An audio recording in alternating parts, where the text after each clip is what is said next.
안녕하십니까.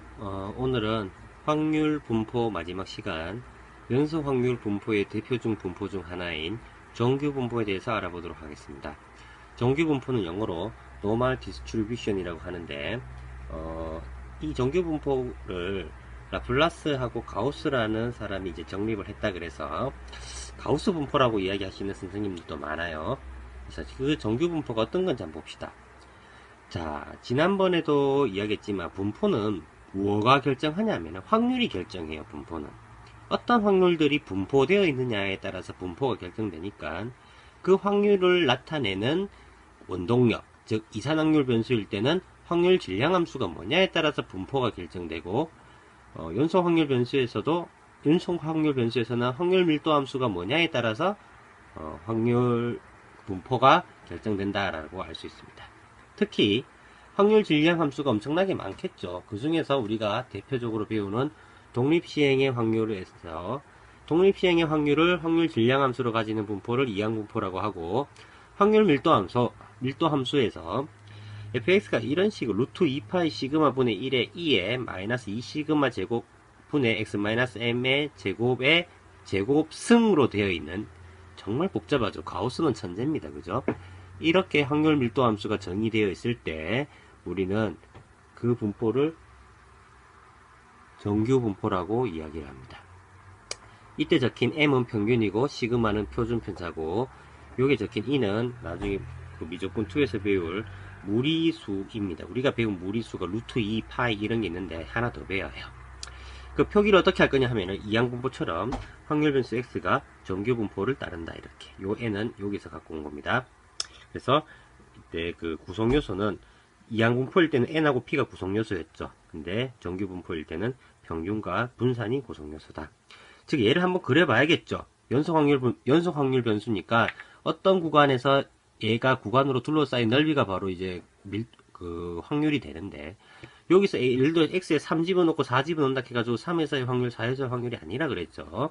왜냐면은 연속 확률 변수에서는 확률은 확률 밀도 함수에서의 그 적분값 혹은 x축과 둘러싸인 넓이라고 배웠기 때문에 우리는 한번 넓이를 한번, 즉 이 그래프를 한번 그려봐야 돼요. 자, 근데 그리기 어렵죠. 그래서 외웁시다.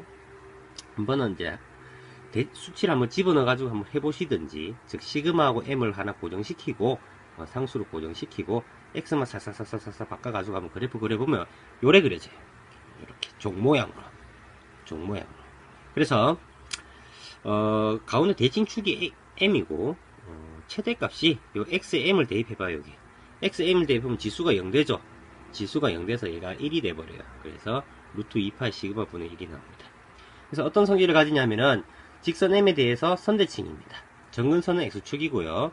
곡선과 x축 사이의 넓이가 1이 된다라고 알려져 있습니다. 사실 이거를 계산하기 힘들겠죠. 왜냐면 x축하고 만나지 않잖아요, 끝까지.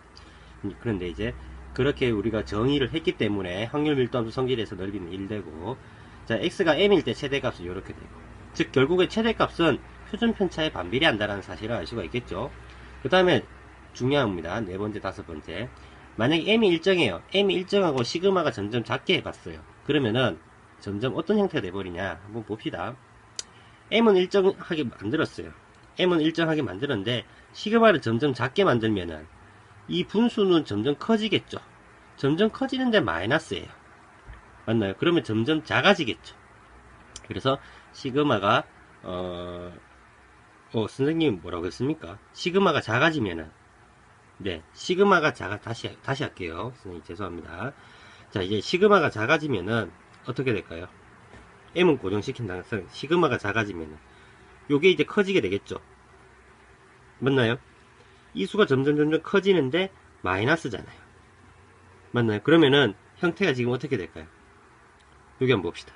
x가 m일 때 시그마가 파란색은 0.8, 검은색은 1, 빨간색은 2라고 해봤어요. 그래서 시그마가 점점 작아지면은 이 값들이 점점 요렇게 요 m일 때 점점 몰린다라는 사실을 알 수가 있습니다. 함수식에 의해서. 그래서 이때 우리는 뭐라고 통계에서 표현하냐 하면은 고르다라고 표현해요. 즉 평균에 몰려있으면 고르다라고 하고, 이렇게 솟아오른다, 평균에 솟아오른다, 이런 식으로 이야기를 합니다. 즉 시그마가 커지면 곡선은 양쪽으로 퍼지게 돼 있어요. 반대로 시그마가 일정할 때 m이 바뀌면 어떻게 될까요? 자, 시그마가 일정해요. 왜 여기 다리미가 이렇게 있네. 시그마가 일정한 상태에서 m이 바뀌면 요 값만 바뀌는 거죠. 결국에 x 빼기 m만 바뀌는 거니까 평행이동됐다는 사실을 알 수 있습니다. 그죠? 그래서 시그마가 일정할 때 m이 바뀌면 대칭축의 위치만 바뀌니까 왔다 갔다 거린다라는 사실을 알 수 있다. 이해되시죠? 그래서 이제 표기법을 이제 우리가 x가 노말 m, 시그마 제곱일 때 우리가 치환을 할 수 있어요. z라는 어떤 확률 변수를 갖고 올 건데 그 z를 어떻게 할 거냐면 외우세요. 시그마분의 x-m으로 바꾸면 이때 작업을 우리는 표준화 시킨다라고 이야기를 해요. x를 z로 표준화 시킨다. 얘를 좀 잘 풀었으면은 x는 m 더하기 z 시그마가 되죠. 다시 말해서 이때의 그 확률 변수 값은 평균에서 표준 편차의 z배만큼 떨어진 값인 거라는 사실을 알 수 있습니다. 알겠죠? 자, 여기서 z에 대한 확률과 z에 대한 분산을 계산해 보면 각각 0과 1이 나와요. 계산할 수 있겠죠? 우리가 이산확률 변수에서 우리가 이런 식으로 된다라고 우리가 배웠으니까 연소 확률 변수에서도 된다라고 이야기는 했었습니다. 그래서 근데 여기서는 굳이 x가 노말이 아니어도 관계없어요. 지금 노말일 때만 배웠지만은. 그래서 이 z는 노말 평균 0과 1이 돼. 즉 x가 이미 노말이니까 z도 당연히 노말이 되는 거예요. 이때 평균이 0이고 표준 편차가 1인 정규 분포를 우리는 새로운 용어인 표준 정규 분포라고 한다. 왜? 표준화 시킨 변수에 대한 정규 분포니까 표준 정규 분포라고 이렇게 갖다 붙입니다. 그래서 우리가 어떤 확률 변수 x에 대한 어떤 그 구간에 대한 확률 값을 계산하고 이렇게 했은 순간 정규 분포의 밑넓이는 적분을 통해 이제 계산하기가 힘들다라는 거죠. 다시 말해서 요 값을 적분하기 어렵다는 거예요. 요 값을. 그래서 얘를 표준화 시키는 거예요.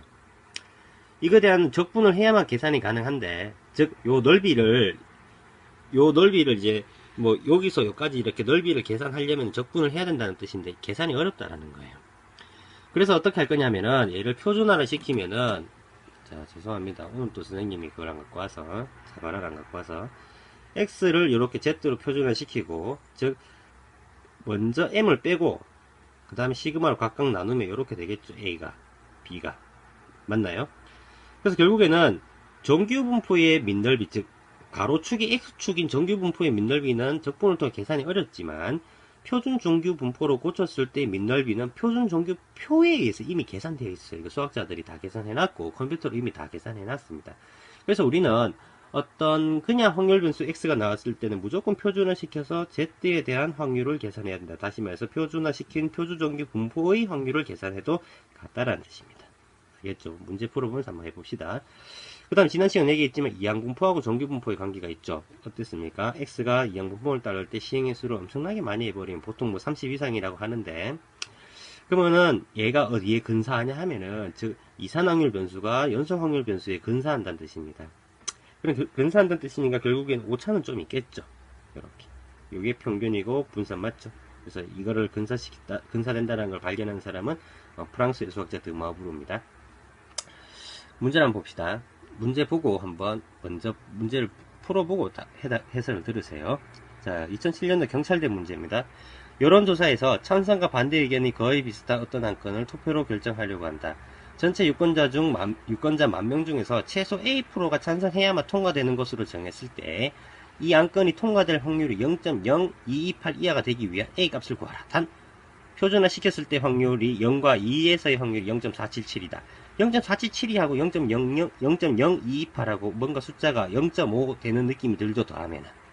그래서 어떻게 할 거냐면은, 확률 변수 x를 설정합니다. 10,000명 중 찬성하는 사람 수라고 설정을 하면은, 이게 사람 수, 횟수, 개수니까 이항분포를 따른다라는 거죠. 만에서 찬성은 2분의 1 확률이죠. 이게 너무 크니까, 이렇게 표준화 시킬 수 있다라는 거죠. 평균과 분산으로. 그럼 다시 말해서, 통과될 확률이 0.0228이 되려면은, 우리가 알고 있는 걸 한번 대입해 봅시다. 요게 이제 가로축이 Z축이라고 한다면은, 0에서 2까지가 0.477이죠, 요 넓이가. 그러면 결국에는 요 반틈 넓이가, 전체 넓이가 1이니까 반틈 넓이면 0.5가 되려면 요 넓이가 0.0228이 되어야 되겠죠. 근데 그게 0.028 이하가 되려면은 요게 2보다 좀 더 큰 값이 돼버리면은 이게 더 커지니까 이게 좀 더 작아지겠죠. 다시 말해서 시그마의 아까 요 기억납니까? 어디 있어요? 표준 편차의 Z배만큼 떨어져 있다. 다시 말해서 시그마의 2배 이상인 값이 돼버리면은, 즉 시그마의 2배 이상, Z배라고 했잖아요.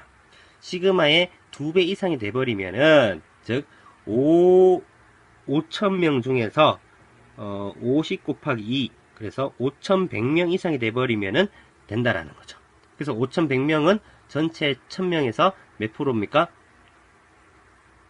5,100명은 51%가 되겠죠. 맞나요? 그래서 A는 51이 된다. 이해되십니까? 그래서 정규분포가 이런 식으로 많은 적용이 된다는 사실을 알 수 있습니다. 수고했습니다.